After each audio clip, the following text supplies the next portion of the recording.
2019 Phenomenal TV, we're back again. My name is Tanaka Dennis, the Phenom DJ, and today I'm chilling with a lady who started off as a poet. She became a household name in the music industry, and now she's moving over to presenting. Busiswa, welcome to Phenomenal TV. Thank you for having me. Well, thank you for joining us for the first time in 2019. How are you feeling with this transition from poet to musician, and now you're going to be a presenter? Well, I've presented before, so it's kind of something that I could do, every now and then. But I think with this particular show, it's just so aligned with what I do. It's so aligned with the music that I make. It's part of a culture that I'm a part of, that I'm interested in, that I'm obsessed with.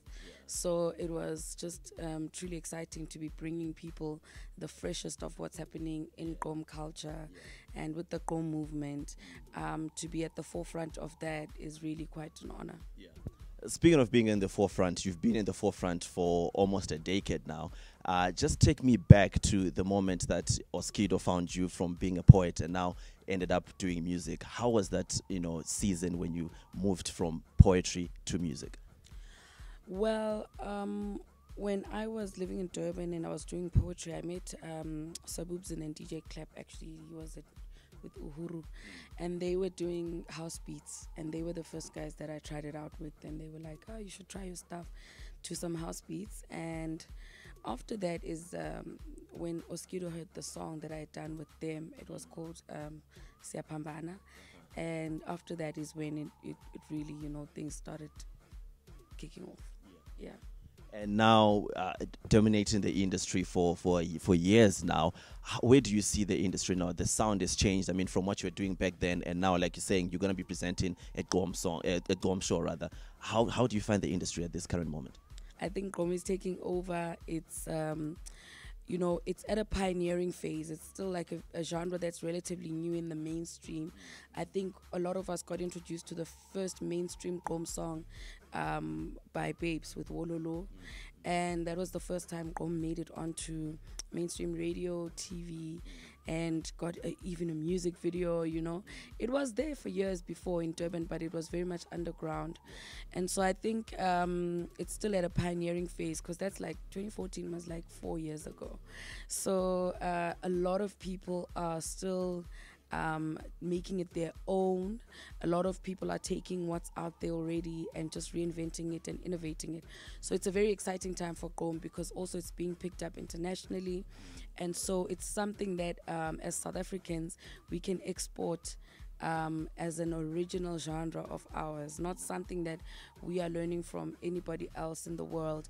It's something that is authentically South African, and that hasn't happened since Kwaito with youth culture.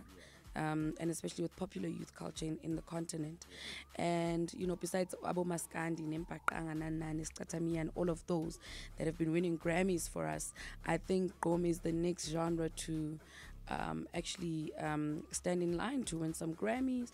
At the Billboard Awards, you saw the nominations were there for Destruction Boys and for Babes.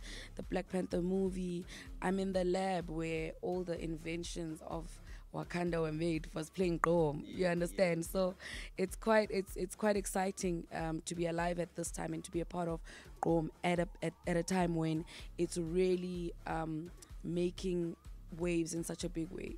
Yeah. As a pioneer of the culture and the genre yourself, what are you bringing onto the show? Participant, okay? I'm just taking part. I'm just in the things. All right. As a winning participant, what are you bringing onto the show?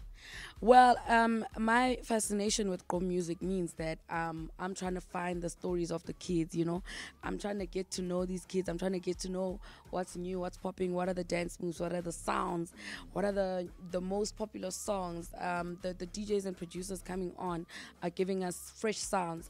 And I think I'm literally a great person to actually interview them and interact with them, because I'm so interested in what they have to say. So I'm not just there presenting. I'm not just there like saying, hey, look at me and I'm bringing you this. I'm like here saying, hey guys, what's going on? What's popping? Teach us, show us. What's the move? Also, as someone who's had numerous #1 singles, what's your secret? How do you get it right? Because we all know that if it's a house track, if Busiswa is on the jam, it's going to be a #1. What's your secret? I mean, I wish someone could write that into law or something, because I didn't know. You know what? I think for every 5 songs that are released, there's probably 50 songs you're never gonna hear. You just do something over and over and over again until you get. It's like asking girls out, you know. Just keep asking. If you ask for 10 numbers, you'll have 2 dates. You get. Well, some of us have all 10. Wow, Tandaka in the house. But anyway, some of us are not that lucky, so you can't release 50 songs and get 50 hits. So you have to be consistent and you have to keep working hard and at whatever it is. I think that's any industry, basically. Yeah. So what would you say to all the upcoming musicians, be it in hip-hop, in house, especially the ones that are going to be part of the show? What would you say? What should they do for them to make it mainstream? Don't be afraid to continue being authentic. Don't be afraid to keep being yourself. So many people will tell you that Gqom is a fad, Gqom is passing. So many people said that about Kwaito, and Kwaito changed people's lives in miraculous ways. And it can have like a domino effect where a whole lot of young people now are starting to make Gqom music and are starting to make it their own. They're starting to bring in like techno and electro vibes to it, all sorts of different things. So don't be afraid to keep doing what you feel passionate about. And even though I didn't start out making Gqom music, I'm passionate about it, and therefore I'll carry it for as long as I possibly can, and I will try and get it to be carried. And the world now is such a small place. You don't know where you're going to end up tomorrow, so keep making your music, keep putting your work out there. If you're a dancer, keep making your videos.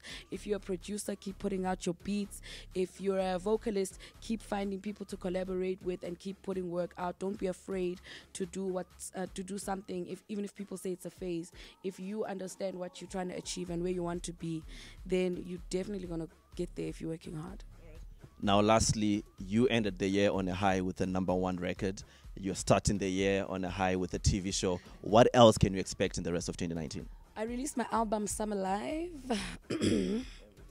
It's out. Just do the things. Yeah. Buy the album. Buy my album, please. Hello. But I just want the album to sell platinum at least. I want to show other young queens that they can do what they want to do. You know, they can be independent. I want to show them that they can be successful. They can boss up. I'm trying to own 2018. I won a big award in Nigeria called the Sound City MVP Award, and it's major. And I needed to make perfect sense, you know. I need everyone who saw me win that award to, at the end of 2019, be saying, you know what, she really is the best female. Well, thank you so much for joining us on Phenomenal TV. A poet, a singer, best female, a presenter. We appreciate you and all the best with your album 2019. Thank you so much for having me. That's what's up. 2019 Phenomenal TV. Nothing but phenomenal.